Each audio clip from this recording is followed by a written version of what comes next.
Welcome to The Cellar.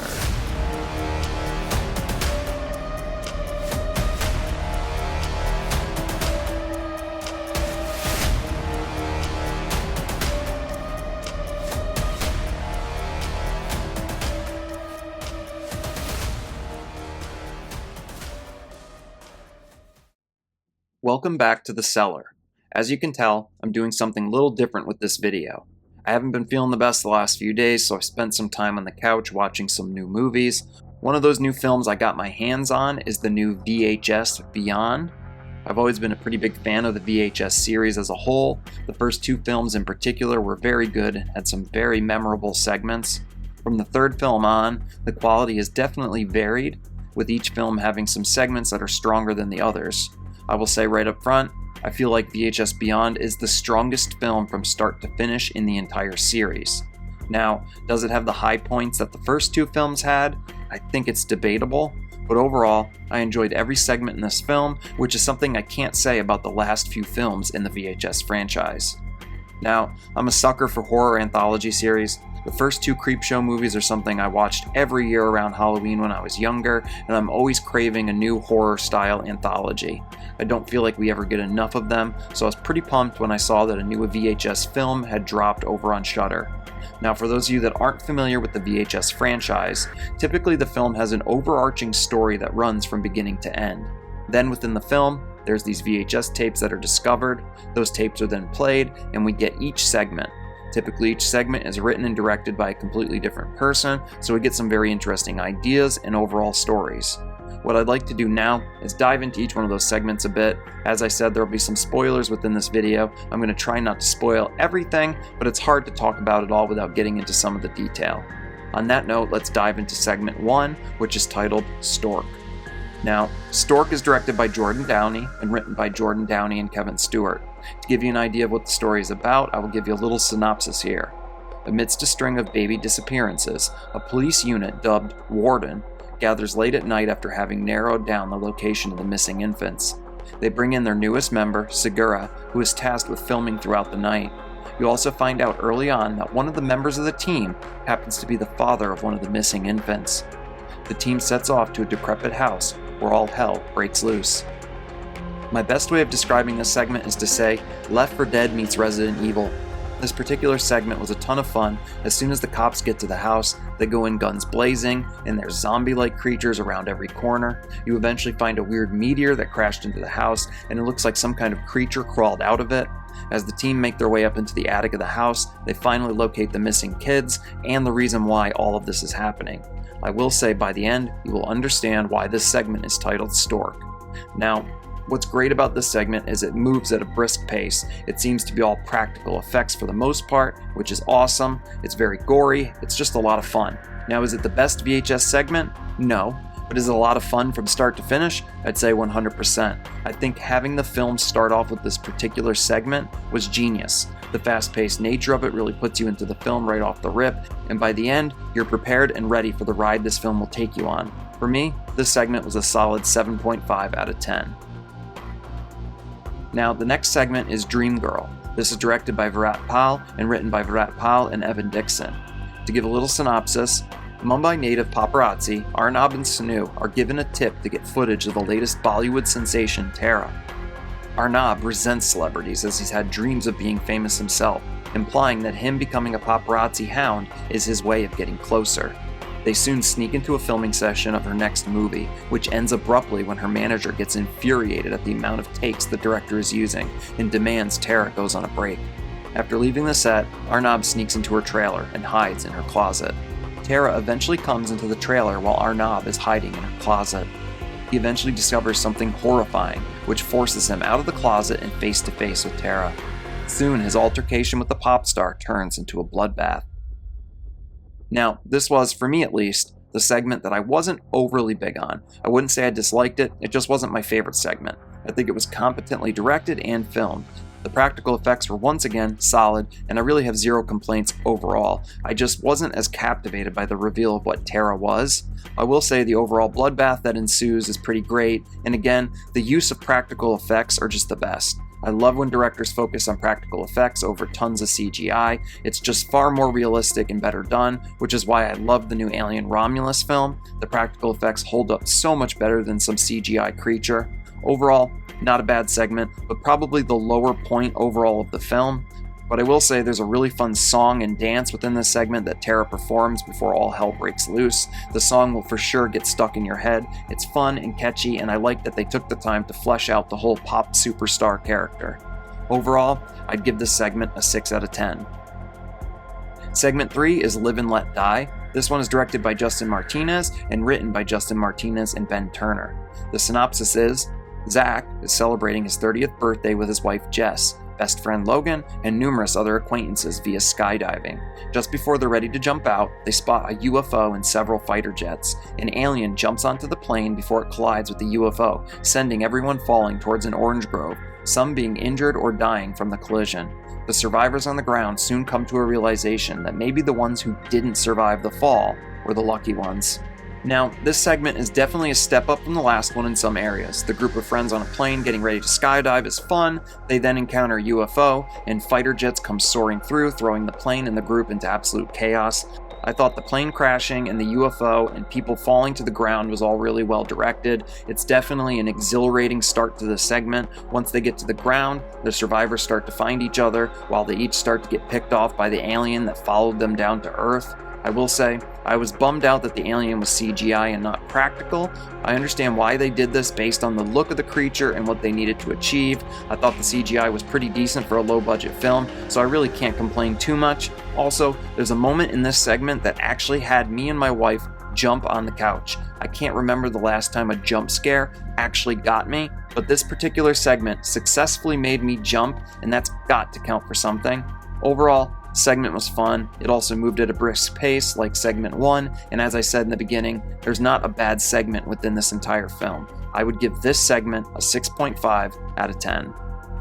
Now let's go ahead and dive into segment 4. Now segment 4 is great as far as I'm concerned, but it was the segment within the film that kind of stood out because it wasn't like the other segments. This film overall has lots of references to aliens, but this segment is more grounded and goes into straight body horror. Segment 4 is titled Fur Babies. It is directed and written by Justin and Christian Long. You may know Justin Long, the actor, as he's been in numerous films. In particular, he's been in a bunch of Kevin Smith films, but I will touch more on that in just a moment. So, this segment is about Becky, who runs a supposed dog daycare center called Doggy Dream House. Becky keeps taxidermies of her past dogs. This leads to an animal rights activist group finding out about her, and they soon want to investigate her home. They send members Stuart and Angela along with their leader Miles' dog, Pickles. After they arrive at the house, they're given a tour, but Becky sees through the pair and realizes pretty quickly that they aren't who they say they are. Then, the horror really begins. Now, Justin Long starred in a film called Tusk by Kevin Smith. In that film, Justin Long is eventually turned into a walrus, and in general, it's a horrifying film with tons of body horror. It's pretty grotesque, and you can see that Justin Long took inspiration from being in that film and translated it into his segment. It's hard to talk about this without giving anything away, but Becky is using her basement to take human beings and turn them into her own guard dogs. As I said, the body horror, it's all there, and the use of practical effects really sell it all. It's a gross segment, and the idea of someone basically stitching you into a dog, well, it gives me the creeps. Now, this segment is good, it's well done. I do feel like it sticks out a bit from the other segments in this film, but other than that, I can't really complain about it. It was a fun ride, it didn't overstay its welcome, as it moved at a good, solid pace throughout. In the end, I'd give Fur Babies a solid 7 out of 10. Now, on to the last segment, which is titled Stowaway.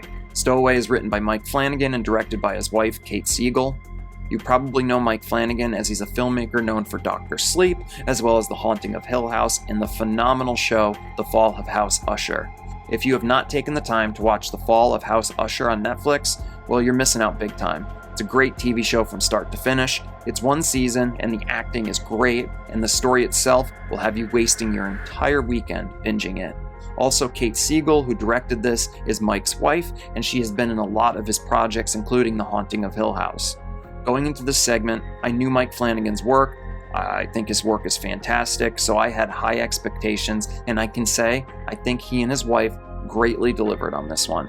Now, this is my favorite segment of the film, so I am going to really get into the meat of what this story was about, so let's go ahead and do a synopsis first. Haley, a woman who is implied to have left her husband and child behind, is documenting her findings of possible extraterrestrial encounters in the Mojave Desert. She talks to people who say they saw lights, and at night she witnesses a light fall from the sky. She goes to investigate it and she finds a spaceship. She enters and examines the interior. While looking around, she cuts herself, and small nanites come out of the ship and heal her. But when they heal her, she quickly learns that it causes a minor mutation due to the ship keeping other animals in stasis and copying their DNA. After hiding from an alien, Haley soon realizes that she has no way to escape the ship. The timer soon begins and the ship takes off. She is injured again, as she is the only thing on the ship that is not safely tucked away in stasis. This forces the nanites to appear again and heal her injuries. The spaceship soon accelerates to light speed, throwing her around and injuring her badly once again. She is then healed once more by the nanomachines. This cycle continues, and Haley begins to suffer more and more mutations to her body as a result of the repeated cycle of injury and repair. The ship simply will not let her die. Now, this story I thought was the most creative of them all. Don't get me wrong, I love a good alien attack or creature feature, but this story leaned more into a different direction. At first, these healing nanites on the ship seem amazing when they heal her injured hand the first time around. But once the ship takes off and begins traveling at light speed, Haley gets injured horribly. The nanites then keep fixing her before the ship once again travels at light speed. The horror within this story is the fact that Haley keeps being taken to the brink of death, caused horrible pain, but the nanites simply will not let her die. Their job is to heal, but every time they heal her horrible injuries, she's mutated more and more into a horrifying mess of a creature. To me, this story and the outcome of it all is just terrifying on a completely different level. I can't fathom a fate much worse than what Haley continues to go through. It's also referenced early on by Haley that the journey from Earth to one of the other stars would take a ship something close to 28 years, I believe.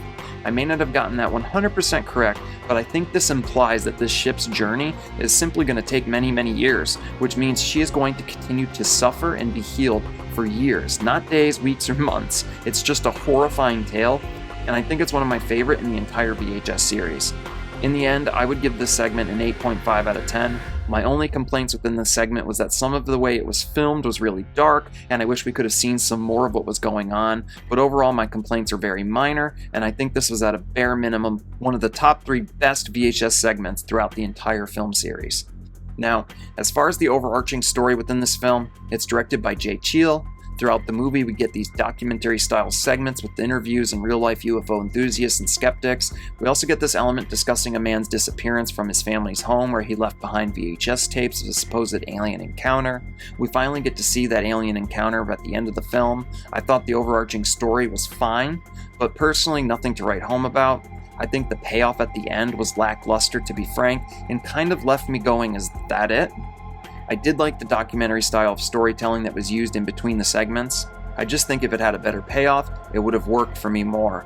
But it doesn't hurt the film, I don't think, and in the end, we watch these movies for the various different segments and stories throughout it. So, in closing, I thought VHS Beyond was one of the best films in the franchise. It had some of my favorite segments, in particular Stowaway, which I think is up there with some of the best from the first 2 films in this series. If you want to watch a good collection of mini horror films with a somewhat overarching story of aliens and UFOs and the great beyond, then I think you will truly enjoy the new entry in the VHS film series. If you like the other VHS films, you definitely should like this. If you're looking to give the VHS films a try, I would say this one is a worthy place to start. Aside from this film, the first 2 in the series are also good. I haven't watched them in a while, so I'm not sure how I would rank all the films in the series, but I clearly remember the first 2 were my favorites until this particular one came along. So yeah, I know this video is a lot different than what I normally do on the channel, but I really wanted to talk about VHS Beyond. Also, with it being the month of Halloween, I usually do some sort of horror film collection where I discuss horror movies I think you should watch. So look for a video like that later on in the month. I hope you guys enjoyed this video and overall enjoyed me covering something new. And on that note, thank you for tuning in to another episode. If you enjoy the content, please hit that like and subscribe button. It helps the channel continue to grow. Also, if you want to make sure you don't ever miss a new upload, you can turn on the bell notifications after you subscribe. In the description box below, you'll find a link to my merch store and a link to the Cellar Dwellers membership tier for the channel. If you're interested, please take a moment to check those things out. If you'd like to submit your own scary story or any kind of story recommendation, you can do so using the email I have linked in the description box below. As always, I do all my research, writing, recording, and editing for the channel myself, so anything you do to support this channel is greatly appreciated. And until next time, I'll see you all again as we head back into the cellar.